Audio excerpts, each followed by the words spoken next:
Olá, pessoal. Eu sou Adolfo Neto, professor da UTFPR, a Universidade Tecnológica Federal do Paraná, e este é o Fronteiras da Engenharia de Software, que é um espaço de divulgação científica. Nós somos um podcast e também, de um tempo para cá, nós estamos publicando apresentações de artigos de pesquisadores, em geral, jovens, brilhantes e que conseguiram aprovação em algum evento, em alguma revista, e aí a gente publica em vídeo, tanto no YouTube quanto no Spotify, que agora permite vídeos também.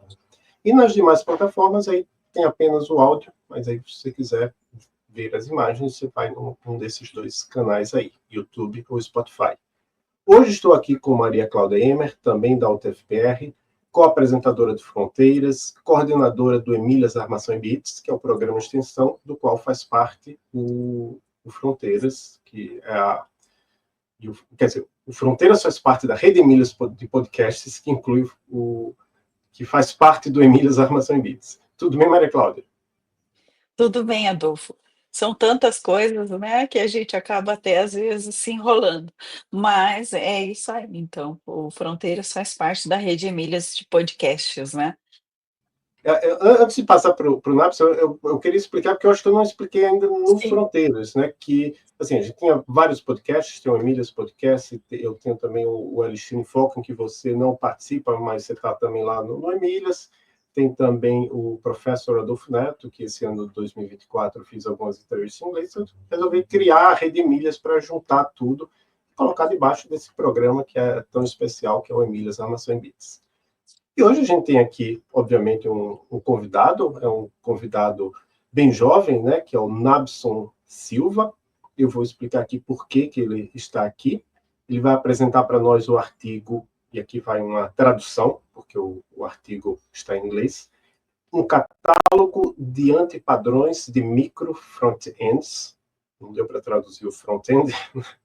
E isso é a minha tradução para o título original em inglês, que é A Catalog of Micro Front-Ends and Patterns. É até meio difícil, porque tem dois S's ali, né, no Micro Front-Ends and Patterns.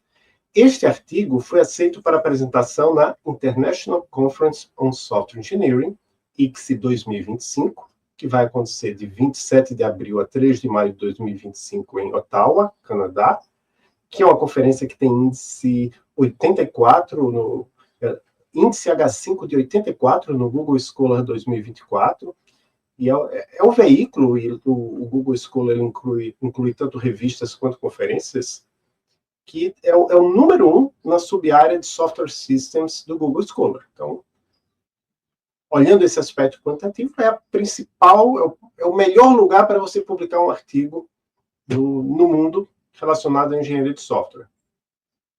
E, enfim, quando eu vi, eu acho que eu vi ainda no Twitter, eu acho que foi assim que o Twitter voltou do bloqueio, né? Eu vi o Nabson postando isso. Pô, que legal! Até perguntei, você tem noção de quão grande é isso? Claro que ele tinha noção, né? Mas, enfim, para quem tiver interessado em ler o artigo, a gente vai deixar o pré-print do artigo na descrição. E, em primeiro lugar, agradecer, né, o primeiro autor do artigo, o Nabson Silva, tem mais 2 autores, ele vai explicar tudo para a gente. Então, olá, Nabson, tudo bem? Obrigado por ter aceito o nosso convite. Olá, Adolfo, boa tarde, Maria Cláudia. Eu que agradeço o convite, foi um susto muito feliz ali no Twitter, né? Logo que ele voltou, tudo começou a andar muito rápido, mas é uma honra e uma grande felicidade estar aqui com vocês hoje. Legal, muito obrigado por ter aceito, né? E eu vou lembrar também ao pessoal, talvez eu lembre mais também no final, que o ICSE 2026 vai ser no Brasil, no Rio de Janeiro, né? Organizado por Marcos Kalinowski e Rafael Prikladnik.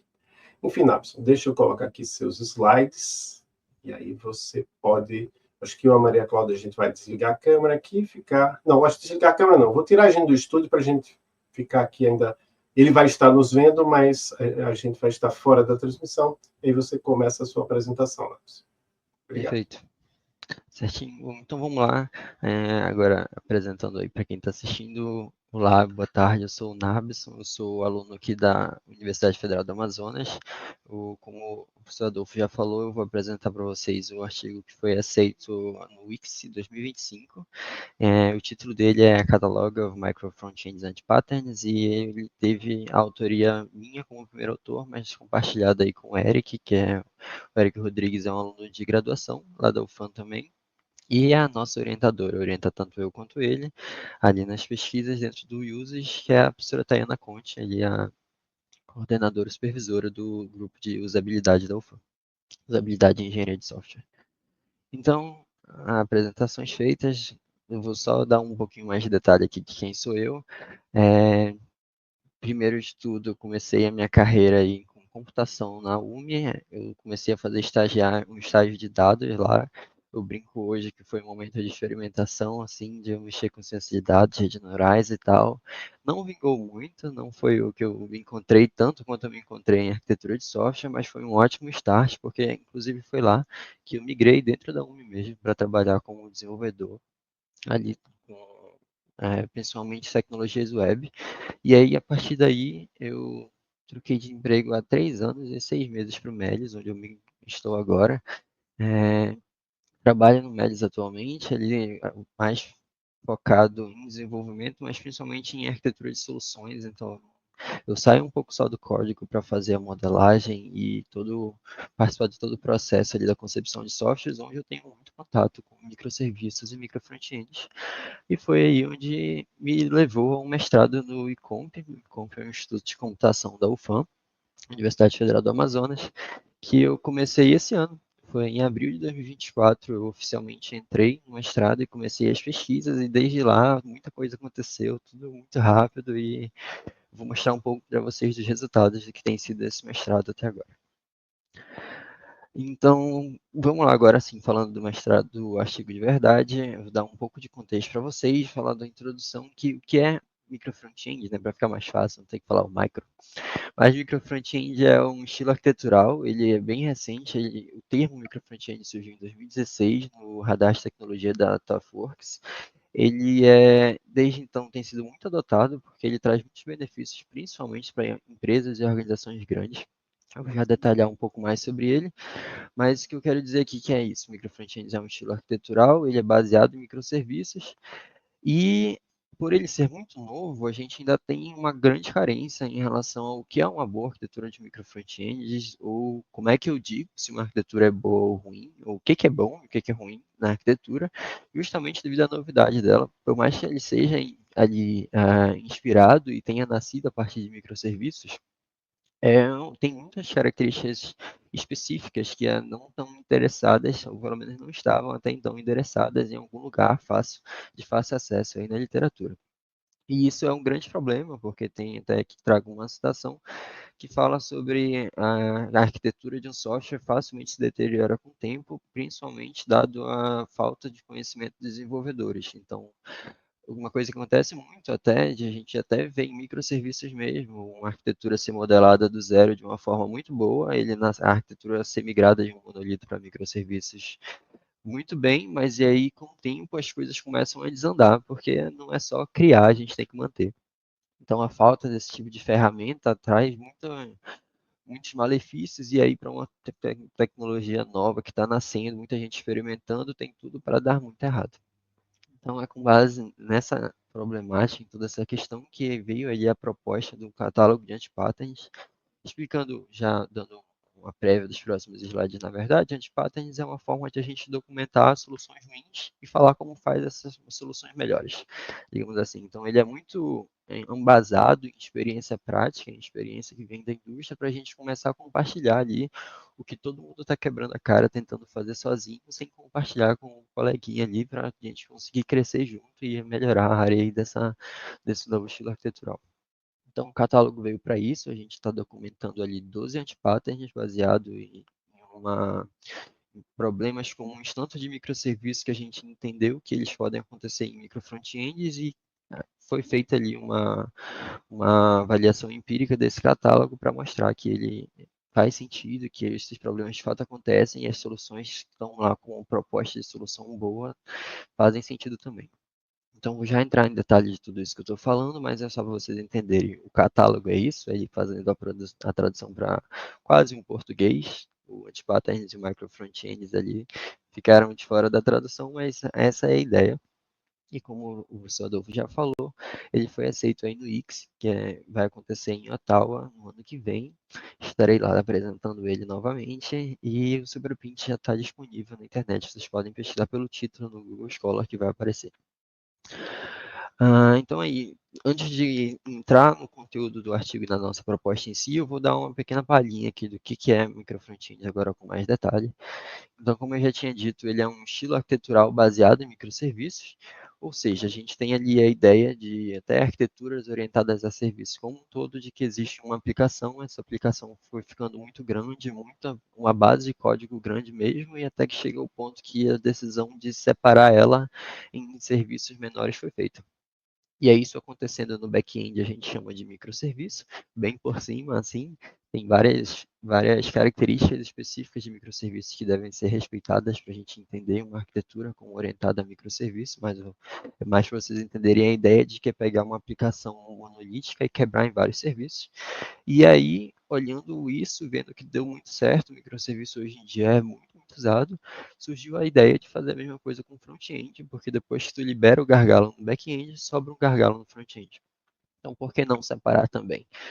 Foi essa a ideia que gerou aí o micro front-end baseado em microserviços. Então, a gente pegar aquela aplicação, seja web ou seja mobile, uma aplicação front-end em que todo o código da aplicação está em uma base só, e aí separar e começar a separar por domínio, como normalmente é feito com microserviço.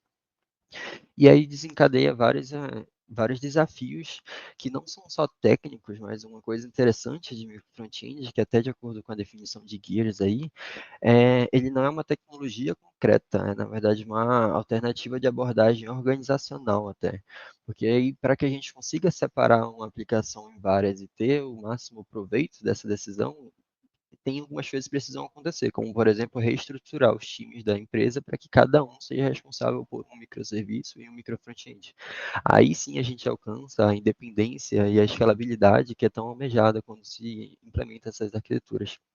Então, é uma coisa que vai até além de puramente tecnologia, puramente código. Isso tudo traz muitos desafios, benefícios e é bem interessante.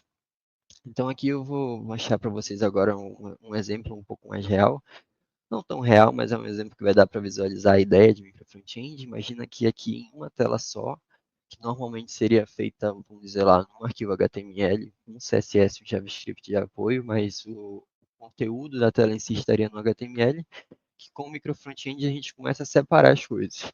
Então entenda aqui que a gente tem esse Team Inspire, Team Decide e Team Checkout, são 3 micro front-ends.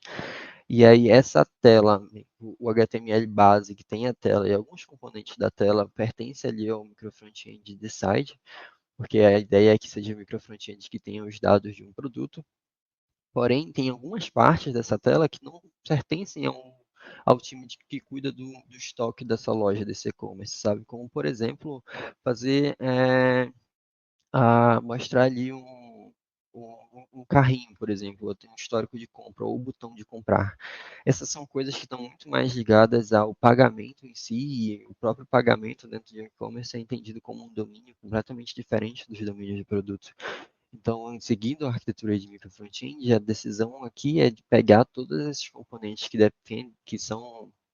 devem ser implementados em um outro micro front-end, separar, então, criar esses fragmentos, que é como a gente chama esse componente que vem de um outro micro front-end para ser implementado em uma tela, e aí, em tempo real ali, ou então enquanto a gente está gerando o build final da aplicação, é feita a montagem desse quebra-cabeça. Então, é como se existisse uma tela que é ali um quebra-cabeça que já tem umas peças, mas está faltando algumas para ser fechada, e em algum momento essas peças faltantes vão ser compostas ali para montar uma tela só, juntando componentes de outros microfrontends. E esse é, inclusive, um dos desafios que não se tem em microserviços. Microserviços, a gente não se preocupa em como mostrar uma tela toda picotada, digamos assim, que pareça uma tela unificada. Pode parecer para o usuário que é um monte de recorte unido em uma tela só. Então, vem aí os desafios desse estilo arquitetural. Mas antes de falar dos desafios, listando aqui uns benefícios, ele é muito bom para arquiteturas grandes e complexas, inclusive é para isso que ele é indicado, tá? Não testa em micro front-end em aplicações pequenas, a não ser que seja um puro teste, porque muito provavelmente muita coisa vai dar errado porque ele é um canhão. E aí tentar matar uma mosca com um canhão normalmente não traz bons resultados. Então, o que ele traz aqui de benefício tem muito a ver com isso, que é de, por exemplo, a gente ter vários micro front-ends de uma aplicação grandona, e aí a gente consegue fazer a implantação em escala deles de forma independente. Cada micro front-end pode ter uma tecnologia diferente, um framework, uma linguagem de programação diferente que foi usada para implementá-lo.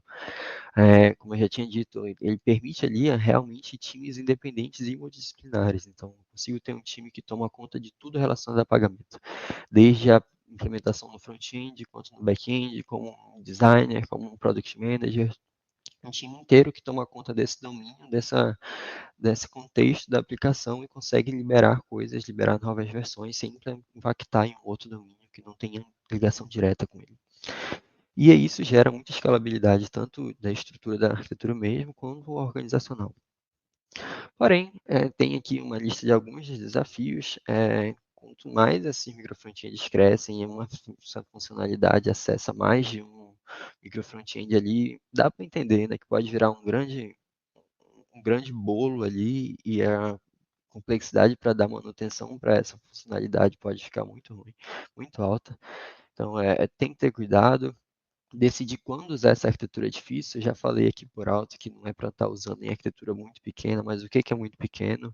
Quanto que é que a gente passa essa linha para dizer agora vale a pena usar micro front-end? São coisas que não são respostas fáceis. Debugar ali um bug numa tela já é difícil, muitas vezes.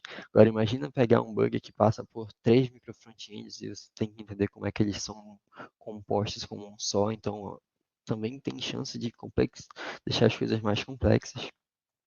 Assim como o teste de integração é complicado, e o próprio custo em dinheiro mesmo para manter é maior, porque a gente tem que provisionar mais coisas, né? Como um microserviço, a gente provisiona mais serviços e aí acaba impactando ali nos custos com cloud computing, por exemplo. E aqui, só para. Aqui já é um detalhe um pouco mais de como eles funcionam, mas eu achei importante para que vocês entendam alguns dos antipatents em falar em como é que esses micro frontends são unidos em uma tela só. Então, não só em uma tela só, mas, por exemplo, eu tenho lá 3 aplicações que para o usuário tem que parecer uma aplicação unificada, é o site dele do Mercado Livre, por exemplo. Como é que eu faço isso? Então, basicamente, existem 3 técnicas que cada uma resolve um problema diferente. Primeiro problema, se a gente tem a tela de um micro front-end, existe um link lá que leva para a tela de um outro micro front-end. Ou seja, leva para uma tela que não está implementada na mesma base de código do que a primeira tela. Como é que se resolve isso? Com roteamento. Então, ali, o roteamento, como eu estou trocando de páginas, obviamente a gente vai usar primordialmente links, mas tem ali algumas formas para conseguir garantir que essa troca de micro front-end seja feita de uma forma mais segura. Então, o roteamento resolve esse problema, é trocar de páginas entre micro front-ends. Mas, se a gente tem uma página que partes dessa página tem que vir de um outro micro front-end, então é um outro problema, e esse a gente resolve com composição. Ou seja, eu tenho uma tela e aí tem um pedaço lá dela que não está implementado, né, no mesmo repositório dessa tela, ele está implementado em outro micro front-end. Então, como é que eu coloco esse pedaço aqui e mostro para o usuário uma coisa só, uma tela completa? Isso é feito com base nas definições e tecnologias definidas dentro do composition, né, que é a composição de fragmentos. E aí tem várias formas de fazer, mas no final o que eu quero que seja entendido aqui é que é justamente entender como o fragmento, um componente visual de um outro micro front-end, é composto dentro da tela de um terceiro micro front-end. E aí, além de montar esse quebra-cabeça, muitas vezes é importante que esses fragmentos se comuniquem. Então, eu tenho lá, por exemplo, o botão de comprar, digamos que eu aperto no botão de comprar, e o ícone do carrinho que está na tela de outro micro front-end tem um número lá que tem que ser incrementado. Então, não basta só juntar as coisas visualmente, às vezes é também importante que eles se comuniquem, e aí vem técnicas de comunicação, e tem várias formas de se fazer. Mas aqui, como eu disse, é para dar uma ideia um pouco mais detalhada de como a gente implementa o micro front-end, não a nível de código, mas ali aí, como é que a gente consegue juntar as coisas de um alto nível, de certa forma. E aí, por fim, então, agora entendidos o que são microfrontends, pelo menos a ideia deles, só dar uma passada aqui pelo que são anti-patterns ou antipadrões, né, tradução direta para o português. Eles são práticas, designs ou escolhas ou soluções que parecem ser boas, mas na verdade levam a consequências negativas. Então é algo que foi implementado na prática ali, porque entendeu-se que eles parecia ser uma solução interessante, mas no final não. Depois de um tempo, às vezes nem tanto tempo assim, percebe-se que a solução não foi boa e na verdade a gente tem uma outra solução que é a ideal, é a que deveria ter sido feita. Então, por conta disso, por definição, assim, o anti-pattern ele é composto basicamente por duas soluções. A solução ruim para um problema, então a gente tem ali algum contexto, alguma causa, algum problema que a gente resolveu solucionar de uma forma, só que aí percebe-se que essa forma tem alguns side effects, algumas consequências negativas. E aí, na verdade, existe uma outra solução, que é uma refatoração dessa primeira solução, que a gente vai chamar de solução refatorada, e aí essa sim tem os benefícios reais e essa sim é a solução melhor para o problema em questão. Então, aí vem a definição dessas duas soluções de anti-patterns, e é justamente por isso que eu acho muito interessante usar, e foi a ideia da proposta do catálogo, que é justamente pegar ali as experiências que as pessoas estão tendo com micro front-end na prática, em aplicação em empresas e tudo, e começar a entender o que eles fizeram que deu errado, e que aí depois eles entenderam como faz direito, e aí uma outra empresa que vai começar a aplicar provavelmente vai fazer errado igual e vai ter que passar pelo mesmo processo de quebrar a cara para fazer direito. O nosso objetivo é não deixar essa outra empresa quebrar a cara, a gente já entrega logo, olha, vamos fazer assim, essa solução aqui vai ser melhor, está aqui um contexto em que ela se aplica, e aí a gente contribui para a qualidade no geral desse tipo de arquitetura. Então, agora vamos falar mais sobre o que foi feito de fato no artigo. É, Como eu já disse, a gente propôs um catálogo de antipatterns de microfrontends, então os antipatterns que vieram desse catálogo foram baseados em antipatterns para microserviços, assim como quando surgiram os antipatterns para microserviços, eles foram baseados em arquiteturas orientadas a serviços, que é um pouco diferente de microserviços e na verdade é de onde originou a arquitetura de microserviços, então seguindo a mesma ideia ali, a gente pegar o que tem em comum dessas arquiteturas que nascem a partir de outra, e entender quais antipatterns a gente pode perceber. Mas são arquiteturas diferentes, são problemas que podem ser, que parecem que são comuns em um microserviço, por exemplo, mas em microfrontend pode nem não ser. Então, apenas isso não basta, a gente tem que entender se esses antipatterns são reais, se eles são realistas. Então, daí veio aí uma outra contribuição desse estudo, que é justamente um estudo empírico, a aplicação de um survey com profissionais da indústria, então com profissionais com experiência em microfrontends, para avaliar se um antipattern tem um problema que faz sentido, se o antipattern já foi percebido em arquiteturas reais, se a pessoa que está trabalhando lá com microfrontend de fato já quebrou a cara com isso, se ela tem uma sugestão de solução diferente do que a gente está propondo no catálogo. Isso tudo foi muito interessante para criar um catálogo mais robusto. E aí, com esse catálogo mais robusto, que é o que eu chamo de versão final, a gente fez um site, uma aplicação web em que todo esse catálogo está disponibilizado, justamente porque o meu objetivo é fazer com que quem está trabalhando com essa arquitetura tenha os melhores resultados na medida do possível. Então, é mostrar ali o que a gente pode fazer que dá errado e como a gente faz isso melhor. E o objetivo no final tinha que terminar com essa forma de dar mais acessibilidade ao catálogo, não só através do artigo, mas também através de uma ferramenta, de um site que desenvolvedores consigam acessar. Tem uma ferramenta de busca ali, eles conseguem buscar termos entre os antipatterns e tudo isso para tentar ajudar e impactar na qualidade de arquiteturas orientadas a microfrontend. E aqui passando um pouco sobre como que foi esse processo, mais no detalhe. Então, como eu já disse, primeiro a gente propôs o catálogo baseado em microserviços. Depois foi feito esse survey para fazer a avaliação do catálogo como um todo, tanto dos problemas quanto das soluções, entender se é de fato um problema que acontece em microfrontend. Com essas respostas, a gente fez um processo ali de análise qualitativa bastante minucioso, porque era interessante coletar o feedback desses profissionais, afinal a gente está falando de especialista mesmo. Então, o que eles falarem, pessoas com experiência nisso, é muito importante. E aí a gente aplicou a análise temática e para confirmar, para conseguir gerar ali todos os feedbacks e todas as. Então aí a gente aplicou a análise temática para conseguir analisar o feedback dos participantes e passou por um processo ali de validação e análise de concordância usando o coeficiente de capa, eu junto do segundo autor, que é o Eric, a gente fez a classificação e analisou os temas e com isso gerou ali tanto o catálogo final com base nesses feedbacks, quanto algumas análises que eu vou apresentar para vocês daqui a pouquinho. Então, falando um pouco mais sobre como foi o survey, ele foi usado aí para avaliar o catálogo, ele foi feito com profissionais da indústria, a gente rodou um estudo piloto antes para analisar se o survey estava claro, se ele atingia exatamente o que a gente estava querendo que ele atingisse. O recrutamento foi feito com profissionais que já trabalharam ou trabalham com micro front-end. Isso foi um tanto quanto fácil, porque eu também trabalho no Médios, eu trabalho com micro front-end, então eu tive muito acesso a colegas dele do trabalho.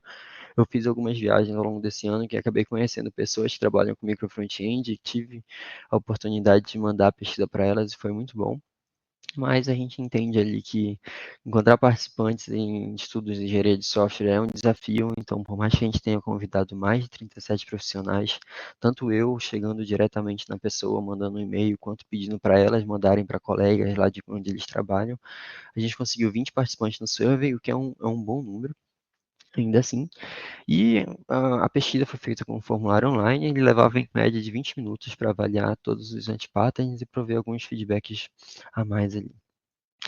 Então, aqui passando rapidamente sobre como foi feito o questionário, ele tem 3 seções, a primeira página dele é o termo de consentimento livre e esclarecido, e aí depois vem algumas perguntas de caracterização, que são principalmente para entender o perfil do profissional enquanto trabalhando, enquanto desenvolvedor, arquiteto, ou o que for, a contato dele com o microfrontends.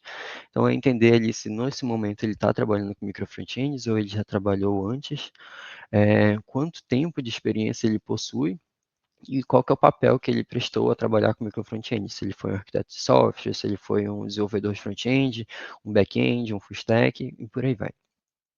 A segunda parte do questionário ela é composta por um conjunto de questões que são repetidas para todos os microfrontends. Então aqui a primeira parte das questões, a gente pergunta ali se o problema está claro, se a pessoa discorda do problema ou se não entendeu, pede para que ela fale o que não ficou claro. A mesma coisa para a solução, se a solução para o problema que a gente apresentou faz sentido. Se ele possui ali alguma proposta de solução diferente, se ele dá a sugestão de uma solução que ele acredita que satisfaça melhor o problema que está sendo apresentado. Se a pessoa o participante já encontrou esse problema na prática, então isso é muito interessante para analisar quais são mais frequentes em arquiteturas reais. E, por fim, entender o quão problemático, a gente usou aqui, o quão nocivo é um anti-pattern, no sentido de entender se, beleza, eu entendo lá que um dos anti-patterns, por exemplo, que é o nano front-end, que é fazer micro front-ends pequenos demais. Eu vejo que ele acontece muito, mas na minha concepção ele não traz tantos problemas quanto esse outro aqui. Então, essa análise gerou alguns resultados bastante interessantes para entender qual o pior anti-pattern, ou qual o menos pior. Vamos falar sobre isso mais para frente. Como eu falei, essas questões foram repetidas para todos os anti-patterns e, por fim, a gente deixou ali um espaço para algumas considerações finais e um feedback com um conjunto de perguntas abertas, perguntando se existe algum problema que ele tem no trabalho dele, trabalhando com micro front-ends, que não foi coberto por algum dos anti-patterns, e se sim, colocar lá a descrição do problema para a gente já começar a entender se existem outros anti-patterns que a gente possa agregar ali ao catálogo. Entender como é que esse catálogo pode ser usado durante o dia a dia do trabalho, para depois de a gente ter o catálogo, entender como é que ele pode ser acoplado em alguma ferramenta automática ou em algum processo, isso é uma coisa que a gente espera fazer no futuro. E se existe alguma solução, alguma proposta de melhoria para o catálogo como um todo, isso também gerou umas coisas bem legais que a gente pode discutir já já. Mas agora sim, falando finalmente do catálogo, eu vou apresentar aqui para vocês quais são os antipatterns que foram propostos. Mas antes disso, a gente agrupou os antipatterns em 4 categorias. A primeira delas é o intra-front-end, que tem a ver com mais práticas, mais decisões, antipadrões mesmo relacionados a um único micro-front-end. Então, é você olhar para um deles e pensar, por exemplo, em mega front-end. O que é o mega front-end? É um micro front-end grande demais. Ou seja, a gente está tentando fugir de monolito, porque uma aplicação monolítica tem vários problemas, mas aí a gente migra para micro front-end e, na verdade, a gente tem um conjunto de monolito. Pode ser até pior do que ter um monolito só. Então, isso é uma coisa comum, a própria definição de micro front-end e microserviços é um assunto assim, bastante debatido, porque não é uma resposta fácil, não tem bala de prata. Então, como esperado, é uma coisa que acontece com o front-end também, e a solução proposta aqui é a gente fazer o desenvolvimento, ter o time de desenvolvimento muito próximo ali da equipe de produto para entender quais são os domínios da aplicação e seguir os padrões de Domain Driven Design para criar microfrontends com base em domínio e entender ali quando um domínio está grande demais ou quando na verdade ele está englobando mais de um domínio, isso pode ser um problema e pode gerar microfrontends grandes demais. Em contrapartida, tem o Nano Front-End, que é exatamente o oposto.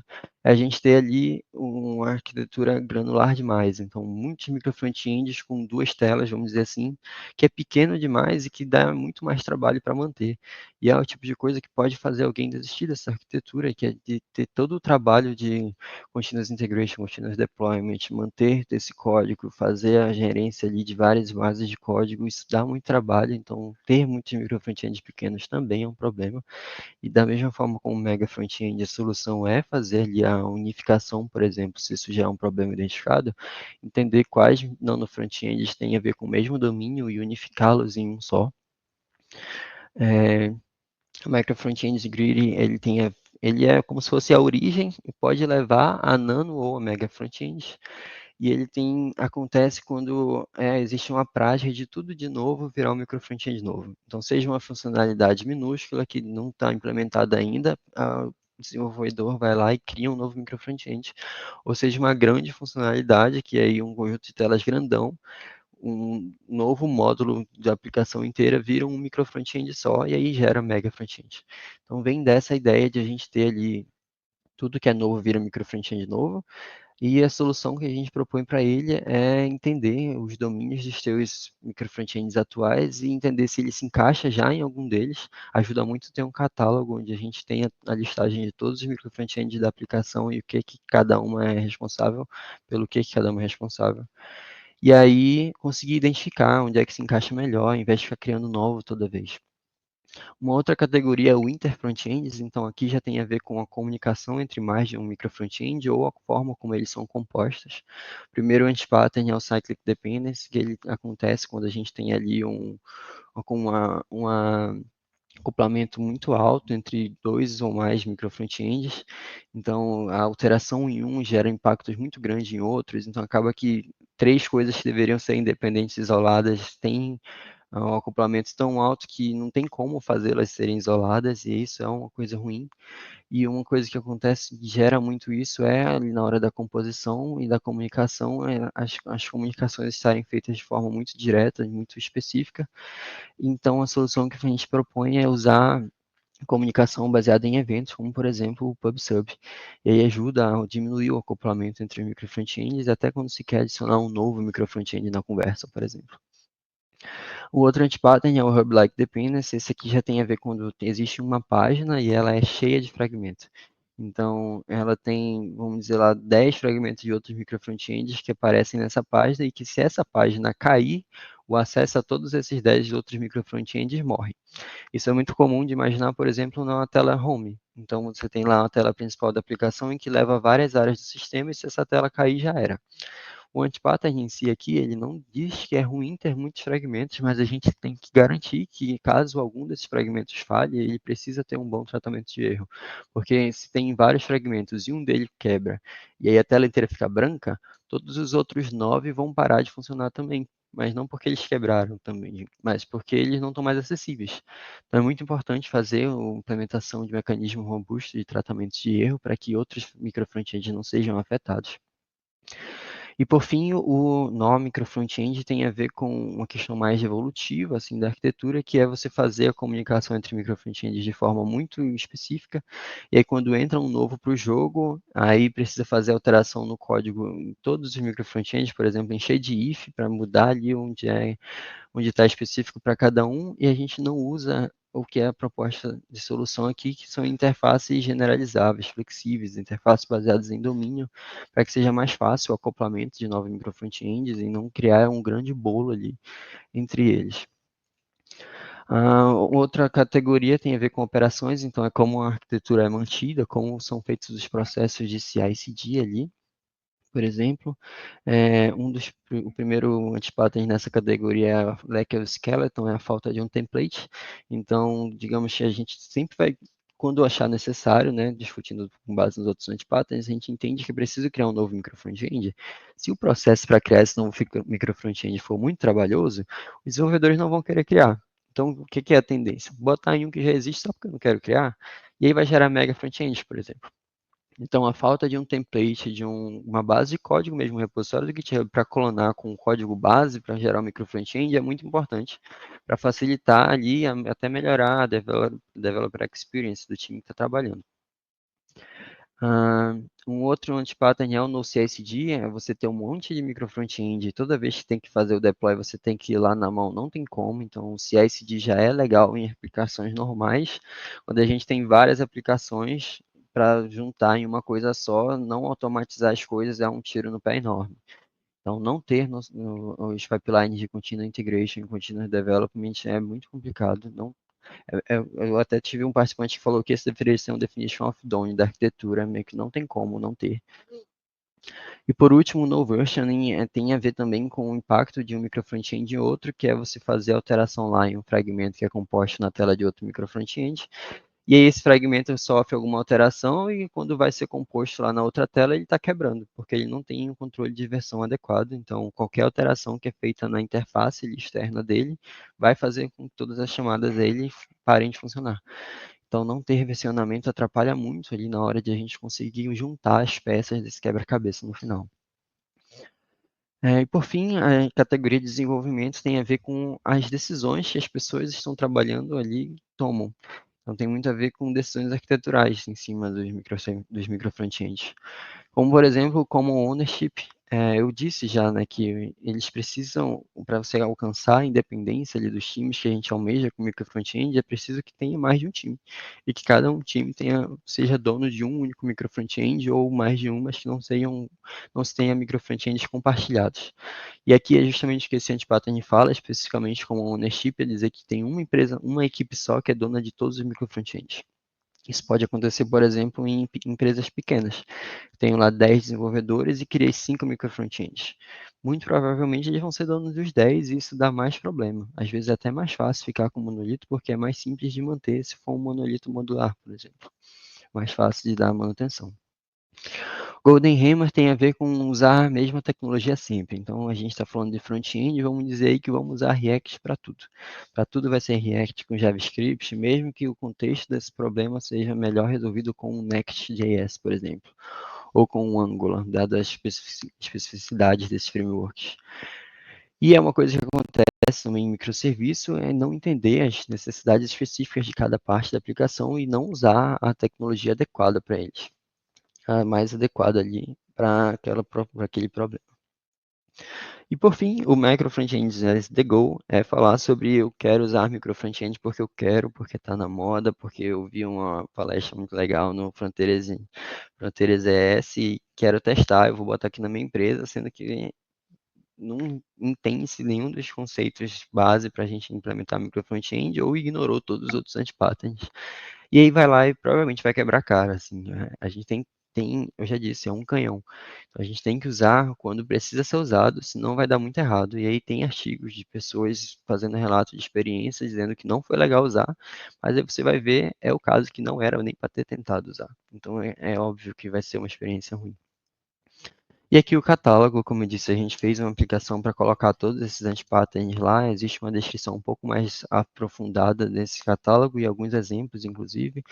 Vocês podem estar acessando o catálogo aí, tanto pelo link, quanto lendo esse QR Code. Vale ressaltar que o nosso objetivo não é só mostrar o catálogo para as pessoas verem, mexer e aplicarem de alguma forma, mas é também promover contribuição com desenvolvedores. Então, é uma aplicação open source. Quem tiver experiência com microfrontends e quiser contribuir falando de um novo anti-pattern, por exemplo, querendo propor alguma coisa, basta ir lá no repositório do GitHub e fazer uma pull request que a gente vai discutir e vai entender. E o meu objetivo é fazer isso aqui. Ele está nascendo agora, mas ele nasceu para o mundo. Não quero ser o único pesquisador, o único desenvolvedor que mantém o catálogo, porque ele é para ser uma ferramenta compartilhada. Então, vamos lá. Acessem a aplicação, acessem o repositório. Vai ser muito bom ter a contribuição de todos. E aqui um pouco passando rapidamente pelo resultado da nossa avaliação.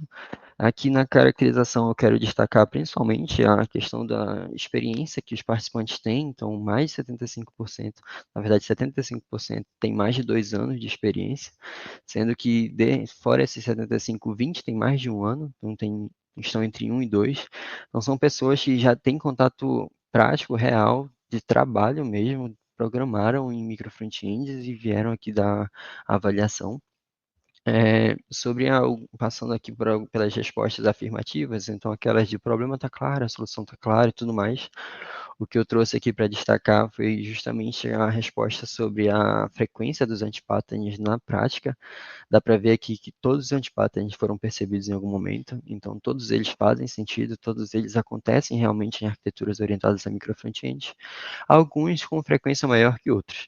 Então, em especial, com exceção, na verdade, do Nano Front-End, todos os outros foram percebidos por mais de 50% dos participantes, o que é um resultado muito interessante para entender que realmente esses antipatterns acontecem na prática e ter essas pessoas que viram eles e quebraram a cara lá falando das nossas soluções e propondo novas soluções foi um resultado muito interessante. E aqui passando um pouco sobre a nocividade, então a resposta para aquela pergunta que eu falei sobre, beleza, eu já vi esse antipattern, mas ele não me incomoda. Por mim, eu acho ele tranquilo, em contrapartida a um outro antipattern que eu acho realmente ruim. Então a gente fez ali alguns testes estatísticos, primeiro o Shapiro-Wilk, que foi feito para analisar se as amostras são normais, e cerca de metade delas não era, então a gente seguiu com testes não paramétricos. O teste de Friedman foi feito para a gente entender se existia alguma diferença estatística entre as 12 amostras, e com ele passando no teste, a gente foi entender ali par a par nos antipatterns para entender se existia diferença de um para todos, por exemplo. Se eu conseguia dizer que existe de forma significativa que existe um antipattern pior que todos. Infelizmente, esse não foi o resultado que a gente alcançou, os dados eles ainda não são suficientes para chegar a uma conclusão como essa, então acho que os 2 pares só passaram lá no teste de Dan, mas olhando aqui o boxplot, a gente consegue ter algumas noções, por exemplo, por mais que eu não tenha passado ali nos resultados dos testes estatísticos, o Noversion e o CI/CD, eles estão com as notas muito mais elevadas, especialmente no CI/CD, é quase como se ele fosse um consenso ali. Com exceção de alguns participantes, ele está entre 9 e 10 na civilidade. Então, é um antipattern que talvez se a gente fizesse ali essa pesquisa com mais participantes, a gente conseguisse mostrar diferença estatística nele para os demais, sim. Em contrapartida, a gente tem ali o Golden Hammer, por exemplo, que é o de a gente usar a mesma tecnologia sempre, e aí as pessoas falaram que ele não é tão problemático não. O que não me surpreende, porque ele vem da decisão das pessoas, então se a pessoa gosta de usar React sempre, ela vai te falar que não tem problema usar React sempre. Então essa é uma coisa interessante também, que aí foi legal de destacar, que alguns antipatterns de fato não foram vistos como tão ruins assim.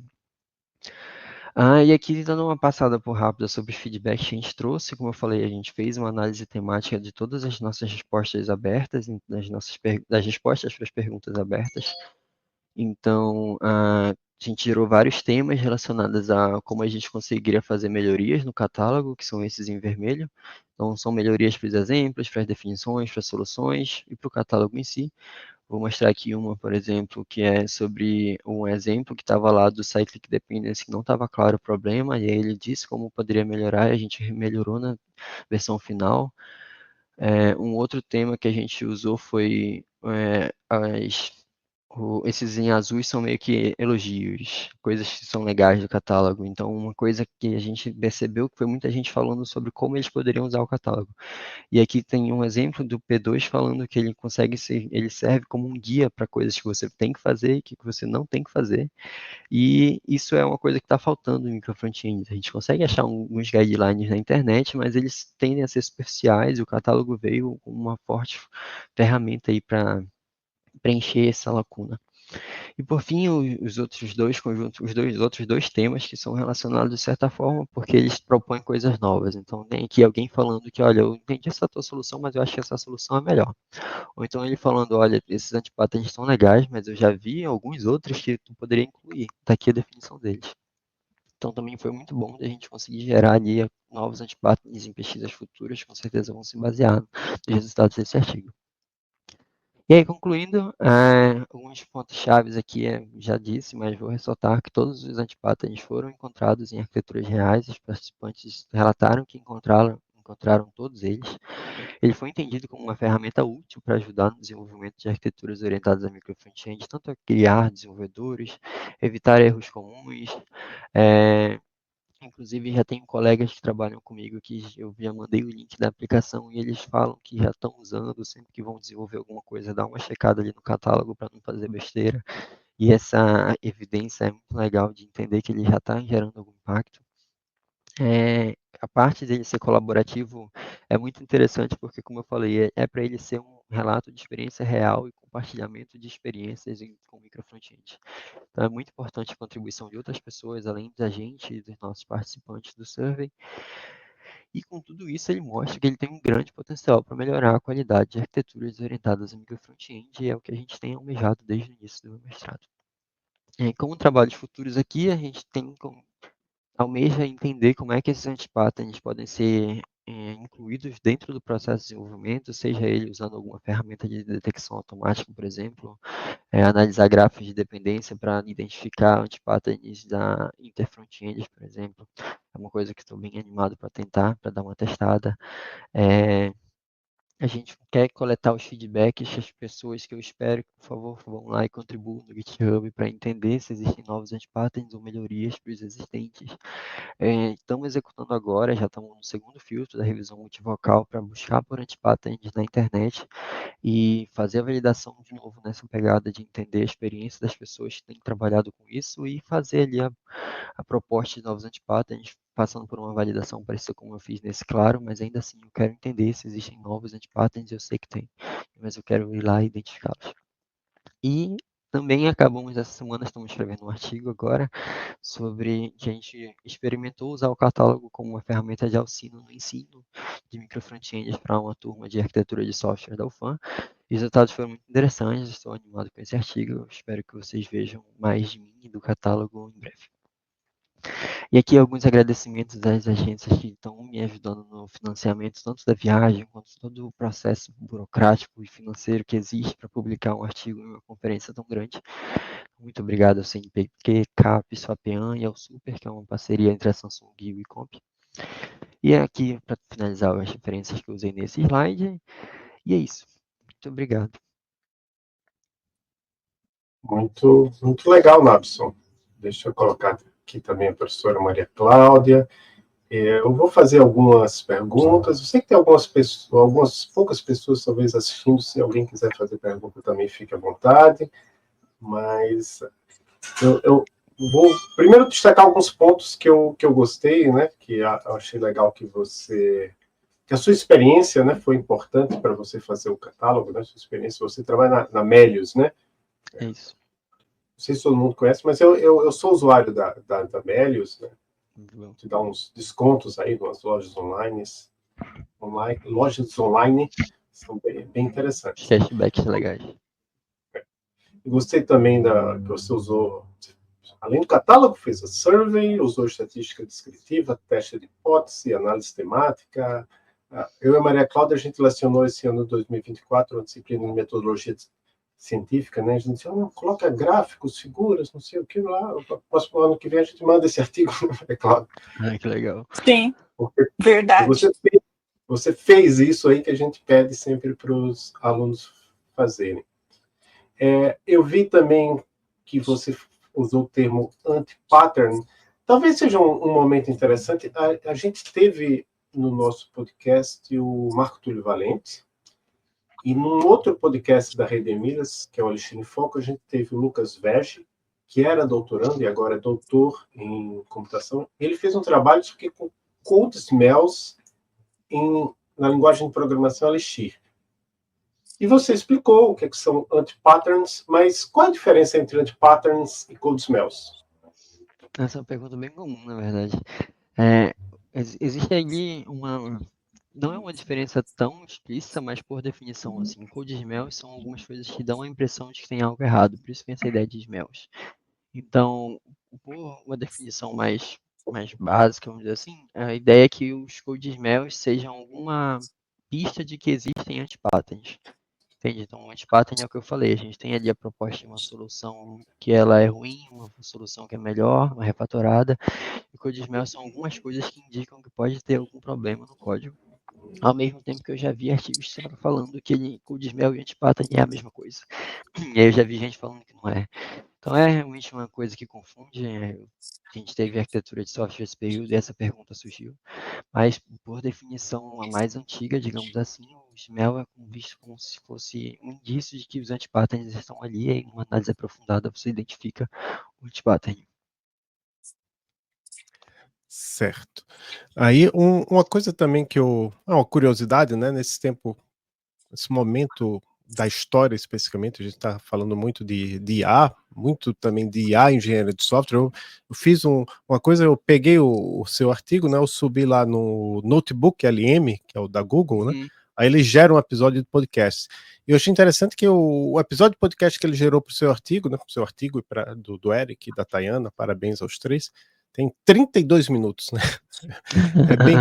É bem longo. Eu vou ver se eu deixo aqui na descrição em algum lugar para quem quiser escutar. Claro, são duas, entre aspas, IAs, duas vozes de IA falando, mas eu achei interessante, mesmo assim. Aí eu tenho algumas perguntas muito rápidas. A survey de vocês passou para o comitê de ética? Passou sim. A gente fez, inclusive, no começo, como eu falei, tem um TCLE lá logo no começo. E daí queria fazer uma pergunta sobre isso também. Como foi esse processo, Nabson? Foi simples, não? Teve muitos retornos? Do comitê, eu tive um retorno, foi justamente batendo um pouco no TCLE, mas depois dele já passou. Então não foi tão ruim assim, foi até que mais tranquilo do que eu achei que seria. Poderia ter sido sem retorno, poderia, mas ainda assim não tem muito do que reclamar. E uma outra pergunta é sobre que o fato que você está aí na UFAM, Amazonas, tem a Zona Franca de Manaus, tem várias empresas que a gente sabe, né? A gente até teve aqui em Curitiba o Altigram falando um pouco sobre a experiência dele com várias empresas. Qual é que você acha que é o impacto desse ecossistema de empresas de tecnologia que estão aí, em parte por causa da Zona Franca, na sua pesquisa, no ICOMP, no seu envolvimento em pesquisa? Eu acho que essa é uma das coisas que eu, inclusive, tinha pensado, assim, como fez diferença para mim estar muito próximo da indústria e ter entrado no mestrado, e é tanto que é daí que vem muito essa minha ideia de que eu tenho que fazer um site, eu tenho que deixar as pessoas verem, porque eu justamente percebi o quanto essa proximidade ajuda e eu quero promovê-la. Não quero fazer uma pesquisa que vai ficar nos artigos em que desenvolvedores que não leem artigos não vão ver. Então, não faz sentido. E aí, então, aqui a proximidade das empresas é muito interessante, por mais que eu esteja no MEDS, e o MEDS não é da Zona Franca de Manaus, e as empresas com que eu trabalhei, onde eu consegui participantes não sejam também, mas é sempre muito importante ter essa proximidade, por mais que não seja tão comum, principalmente na nossa área, que deveria ter muito, mas não acontece muitas vezes. E aí tem professores daqui, como o professor Altgran, que de fato a gente de vez em quando está fazendo ali, está presente em algumas feiras que acontecem no Polo de Manaus, e ajuda bastante ter essa proximidade para ver se a gente diminui essa ponte aí, quebra ela em algum momento para que a gente tenha esse contato mais forte entre a academia e a indústria e os dois andem juntos, como deveria ser, né? Um é para melhorar o outro, então não faz sentido estar longe. Sim, e daí, com relação a isso ainda, né, os profissionais, foi fácil ou foi difícil conseguir essas respostas desses respondentes da indústria? Eu não sei dizer se foi fácil ou difícil. Tiveram desafios, como qualquer pesquisa para encontrar participante é complicado. Mas eu me arrisco a não dizer que foi tão difícil, porque eu tenho uma facilidade que eu sei que outras pessoas que estão pesquisando com micro front-end não têm, que é de estar no meio. Então, assim, eu tive muita ajuda das pessoas que trabalham comigo no Médios, que já têm experiência, que inclusive algumas têm mais experiência do que eu em tempo com micro front-end. Então, eu estar ali inserido ajudou muito. Como eu falei, não foram só participantes do Médios, tiveram participantes de outras empresas e até empresas de porte menores, compartilhando ali a experiência. Então, assim, procurar participante sempre é difícil. Eu tive que dar uma insistida até com quem trabalha comigo. Eu perguntei umas 3 vezes se já tinha respondido, se podia responder, por favor. Mas, como eu falei, se eu não tivesse ali trabalhando no Médios e mais inserido na indústria, teria sido mais complicado ainda conseguir os participantes. Então, sempre é um desafio, mas nesse caso, acho que a gente conseguiu em até pouco tempo uma boa quantidade de gente para avaliar o catálogo. Certo, e aqueles que não são da sua empresa, você chegou a eles de que forma? É, falando com pessoas que eu conheci da vida, assim, de outros profissionais. Por exemplo, eu fiz uma viagem para a Noruega esse ano para entender ali, para a gente fazer uma conexão mais forte entre as universidades brasileiras e a UNTNU. E lá eu conheci uma pessoa que trabalha já numa empresa americana com microfrontends e ficou super animada quando eu falei o tema da pesquisa do meu mestrado, e ali a gente já trocou contato, etc. Hoje em dia eu já vejo gente chegando comigo falando sobre microfrontend, que teve lá, a empresa está tentando aplicar e só fala que está dando tudo errado, que ninguém sabe o que está fazendo, e eu fico, toma aqui, por favor, leva esse link, dá meu contato, se precisar a gente conversa, é justamente isso que eu quero resolver. Então veio muito de estar ali presente tanto em alguns eventos quanto tem alguns contatos da indústria de pessoas que já saíram do Melis, por exemplo, mas estão trabalhando com microfrontends em outro lugar e tem outros contatos nesse outro lugar, e aí pediram para essas outras pessoas participarem, e por aí foi. Tá certo, e aí eu queria saber se de repente você usou o LinkedIn também, mas pelo jeito foi mais uma rede de contatos mesmo, Eu publiquei no LinkedIn, mas eu não consegui também. tantos resultados lá não. Foi mais Tá, eu ok. batia diretamente na pessoa. E aí, como você falou que já tem pessoas, da indústria, né, vendo o catálogo, como tem sido a recepção do catálogo pela indústria? Das pessoas com quem eu falei, tem dito que tem ajudado bastante. É, eu reconheço que existem, como eu disse, alguns antipátenes que ainda não estão ali, e o que eu já sei, porque eu já estou fazendo a revisão que eu comentei, que eu quero muito lançá-los logo. Então, dos antipátenes que a gente tem, eles têm ajudado, e tem, como eu disse, a forma como ele tem funcionado já é como uma ferramenta de consulta, digamos assim. Vou fazer ali o desenvolvimento de alguma funcionalidade nova ou analisar uma arquitetura que já existe, vou dar uma conferida nos antipatents para ficar fácil na memória e conseguir olhar para a arquitetura. Então isso já é interessante para entender como é que ele pode ser usado na prática e como é que a gente facilita esse uso ou propõe um uso melhorado. Mas, no geral, tem sido isso. E eu realmente acredito que com antipatents novos que a gente está em trabalho aí vai ajudar ainda mais. As pessoas vão engajar ainda mais. Agora, eu tenho uma curiosidade sobre a sua formação. Você cursou Ciência da Computação na Universidade Federal do Amazonas, né, na UFAM, de 2018 a 2023. Antes, você cursou Técnico em Informática no IFAM. O que te levou a escolher esses dois cursos? Eu estou pensando assim na relação também, né? Mas primeiro que levou você a escolher o técnico em informática e se por que Uhum. você gostou da informática que você escolheu o ciência da computação? Então, quando eu fiz o técnico em informática, foi porque meu pai pediu, assim, falou que informática era legal e que estava dando dinheiro, nada muito específico, inclusive nunca fui, acho que na minha infância eu nem tive computador, fui ver já um pouco na pré-adolescência um que mal abriu o Google e era torcendo para não travar, então eu não tive muito contato com computação antes disso. E entrei quase como de paraquedas. Mas entrei descobrindo não só uma paixão, quanto uma vocação também. Vi ali que era uma coisa que me dava muito prazer, principalmente, como eu já disse, modelagem, arquitetura de software e projetar uma solução mesmo é o que eu gosto muito. Não sou a pessoa que é apaixonada por estar programando, por mais que eu goste, mas onde realmente me cativa é estar propondo solução e estar discutindo arquitetura. E aí, quando eu descobri isso no meu ensino médio, que foi um ensino médio integrado, então o meu técnico em informática foi nos 3 anos do ensino médio em paralelo, aí estava certo já no fim dele, eu vi que me ajudou a direcionar para o que eu queria e fui para o curso de ciência da computação e agora estou aí no mestrado, continuando essa trilha. E aí a próxima pergunta é sobre o mestrado, porque a gente sabe que a maioria dos alunos, alunas que decidem fazer ciência da computação, quando termina, né, arruma um emprego, nem querem saber de fazer mestrado. Mas você decidiu fazer mestrado. O que é que te levou a escolher fazer mestrado? Durante a minha graduação, eu tive um período em que eu fiquei off dela para ir trabalhar, então ali eu fiquei muito próximo da indústria e peguei a experiência que me trouxe a fazer o mestrado. E o que fez pensar na época foi primeiro, eu quero me especializar mais, eu quero estudar mais micro front-end de uma forma um pouco mais guiada para alguma coisa. Então, o mestrado era uma boa opção. Mas principalmente foi identificar isso, assim, eu pesquisar na internet em artigo e ver coisas de micro front-end muito pobres, às vezes erradas nas decisões que foram tomadas ali numa migração, e ver ali dentro do Médici a gente fazendo umas coisas muito legais. E aí percebendo que não dá para ser assim, desse jeito a arquitetura que acabou de nascer vai já morrer, porque as pessoas vão começar a fazer errado e aí vão falar que ela é muito ruim. Então, acho que as peças se juntaram para eu trazer essa pegada muito forte mesmo, de eu quero fazer um mestrado que eu quero ver impactar na indústria.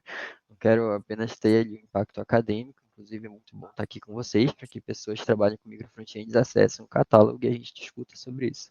Esse é o meu objetivo, é aumentar ali a especialidade em arquitetura de software, que é o que eu já amo, e tentar resolver esse problema e ver as pessoas fazendo softwares com mais qualidade. E, obviamente, a Tá. sua orientadora no mestrado, pelo que eu entendi, é a Tayana Conte, certo? A própria. Se ela está lá como coautora, ela já esteve no Fronteiras, já esteve no Emílias Podcast. Como foi que ela se tornou sua orientadora? Ela foi a minha orientadora de TCC na graduação. Foi ela é ela que ministra a disciplina de arquitetura de software na graduação. Então, quando eu paguei com ela ali, eu já sabia um pouco do técnico informática, dei uma aprofundada, já gostei muito. Então, eu já estava mirando ali no TCC com ela. E quando a gente foi trabalhar, ela ainda não conhecia sobre micro frontends. Inclusive, ela brinca que eu dei muita aula sobre micro frontends para ela durante o TCC. E ali a nossa parceria deu muito certo.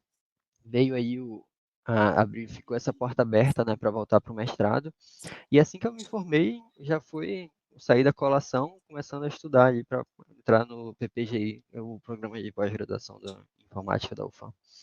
Então, foi disso, foi principalmente ter tido aula, orientação do TCC, deu muito certo, é uma pessoa de um grande impacto, né, no meio acadêmico no Brasil e no engenharia de software, então também não posso falar que isso não ajudou da gente olhar para ela com um bom carinho para escolher como orientadora.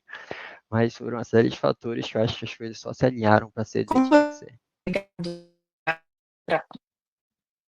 Opa, tá cortando? Acho que deu um corte aí, eu acho que a conexão da Maria Cláudia não está boa. Deixa eu remover ela, assim que ela melhorar a conexão, eu coloco ela entra novamente. Mas, enfim, eu acho que a próxima pergunta era sobre conciliar trabalho e mestrado. Então, você é desenvolvedor de software na Melius, né? Você já falou isso. Como é que você consegue conciliar o mestrado, que no caso é um mestrado acadêmico, com o seu trabalho, né? Não sei se você trabalha 40 horas, se você tem uma carga flexível, mas como é que isso funciona? Teve uma época que eu costumava brincar que eu era desenvolvedor de dia e pesquisador de noite. Mas hoje em dia as coisas têm começado a se embaralhar, então às vezes eu estou trabalhando de noite, pesquisando de dia. Mas assim, uma coisa que de fato ajuda muito, eu não tenho uma carga horária reduzida no MES, mas ajuda muito ser um regime completamente remoto, home office. Então assim, nas vezes em que eu, por exemplo, precisei estar cursando alguma disciplina na UFAM, eu tinha lá uma aula às 2 da tarde. É muito ruim ter que se deslocar no meio do dia. Então, o que eu costumava fazer era ir de manhã para a UFAM e passar o dia todo trabalhando do laboratório lá do user e aí trabalhando no Melios mesmo, 2 horinhas ali para ir voltar da aula, acabou a aula, volto para trabalhar até chegar em casa e aí de noite começa a vida de pesquisador de fato. Aí começa o mestrado. Então, assim, é muita correria, mas é dia e noite fazendo algo que me dá muito prazer, então isso com certeza dá um bom gás. Isso que é importante, né, Nabson? Conseguir fazer algo que dá prazer, que a pessoa gosta e Exato. tem comprometimento e dedicação. Mas você pretende apresentar o artigo no Wix? Como você vai fazer para obter o financiamento para ir até lá e fazer essa apresentação? Eu pretendo, inclusive, já estar com uns 80% certo, já tenho passagem comprada, por exemplo, inscrição já está tudo Hum, bem. Isso foi tudo graças ao PPGI, ao Programa de Programação da Informática do ICOMP, e da UFAM, que me deu um grande apoio ali usando os fomentos dos projetos que eles têm com parceria com a CAPES, com o uhum. CNPq, com o AUXPE, um projeto que ele auxilia nesse tipo de demanda. E aí, tudo foi muito rápido, graças ao PPGI, ajudou muito. E é isso. Eles estão financiando, inclusive estão ali no slide de agradecimento e deveriam estar e estarão em todos, porque estão realizando um sonho aí que de forma alguma eu conseguiria fazer por conta própria, né? É um custo muito alto de estar fazendo uma viagem de uma semana, Com Muito bom. certeza muito importante. com É. certeza. Não, é uma oportunidade que, assim, acho que Maria Cláudia, acho também não, a gente não tem um artigo no X, não. Acho que o máximo que a gente conseguiu foi um artigo no Chase, que é uma conferência que ocorre em paralelo com o X, né? Eu não sei se sempre ocorreu, mas é, no ano que a gente teve um Acho que artigo ainda está curto, ocorrendo. Esse ano ainda vai ter. que é uma conferência bem interessante também, né? Mas, enfim, aí agora eu decidi fazer isso pela primeira vez no ano passado com o Elvis, né, que também é um, aparentemente, pelo ponto que ele está na carreira, é menos jovem que você, porque ele já estava terminando o doutorado, você ainda está meio que no começo do mestrado, mas sabendo que, claro, essa é uma pergunta que a gente às vezes faz para pessoas que já estão com vários anos de carreira, mas é para ser especulativo mesmo, é para você dizer o que é que você acha que vai acontecer, ou o que você gostaria que acontecesse na engenharia de software. Então, Nabson, para você, qual é a próxima fronteira da engenharia de software? Ah, é, atualmente eu acho que é muito difícil pensar em alguma coisa que não tenha pelo menos um tipo de IA. Então, é esse boom, LLM está aí para todo canto, então principalmente vem entender as duas frentes, né? Uma coisa que a gente já tem discutido bastante no Users, que é como é que faz engenharia de software para IA e como é que a gente usa IA na engenharia de software. Então, essas Uhum. duas frentes aí são muito interessantes para entender como auxilia, inclusive na arquitetura de software. Uma coisa que eu quero fazer no futuro, depois de ter um catálogo bem definido, bem completo, eu começar a explorar, por exemplo, fazer um prompt que eu apresente lá o meu catálogo e as pessoas consigam colocar a descrição da arquitetura delas e aí eu consigo identificar os anti-patterns de forma automática. Isso seria muito interessante, talvez até mineração de código mesmo, usando LLM, sabe? Então, são coisas assim que o horizonte de oportunidade se expandiu demais e para todas as áreas. Então, não consigo mesmo pensar em outra coisa que não seja entender como explorar mais e mais esses limites e fazer com que os dois se conversem e se ajudem cada vez mais. Tá certo. E Nabson, você quer deixar uma palavra final para os que estão assistindo ou escutando você? Claro, acho que, resumindo aqui tudo que eu falei, o mestrado está sendo muito importante para mim, então existe mesmo essa ideia de, não, não quero ser professor, não vou fazer mestrado não, mas não tem que ser assim, né? A gente faz o mestrado para ali alcançar muitas conquistas, principalmente levar muito conhecimento, a gente aprende demais, não importa o que você vai fazer depois, você vai sair com conhecimento, e isso aí tem que ser valorizado de uma forma ou outra. Então, é dizer, todo o esforço, de certa forma, em algum momento ele é recompensado e deixa aí alguma palhinha pra gente que está na indústria, que tem medo de fazer mestrado ou doutorado, vão fazer. Vai ajudar os dois lados, não precisa ser uma coisa de dia e outra coisa de noite completamente separada, e só tem benefícios para os dois lados. Tá certo, então nós agradecemos a sua presença aqui, foi muito bom, conversar com você um pouco, e também agradecemos a todos e a todas que estão nos escutando até agora, e até o próximo episódio do Fronteiras da Engenharia de Software. Este é o podcast Fronteiras da Engenharia de Software, um podcast para refletir sobre o presente e o futuro da nossa área. Publicamos mensalmente, entre os dias 15 e 20 de cada mês, episódios em que entrevistamos pesquisadores e pesquisadoras da engenharia de software. Também realizamos palestras que são publicadas em nosso canal no YouTube. Nosso objetivo é levar o conhecimento científico para profissionais da área e para outros cientistas. Escute nossos episódios na sua plataforma de áudio favorita, Spotify, Apple Podcasts, Anchor ou outras, ou ainda no YouTube. Nosso site é fronteirases.github.io. Estamos também no Twitter e no Instagram como @fronteirases.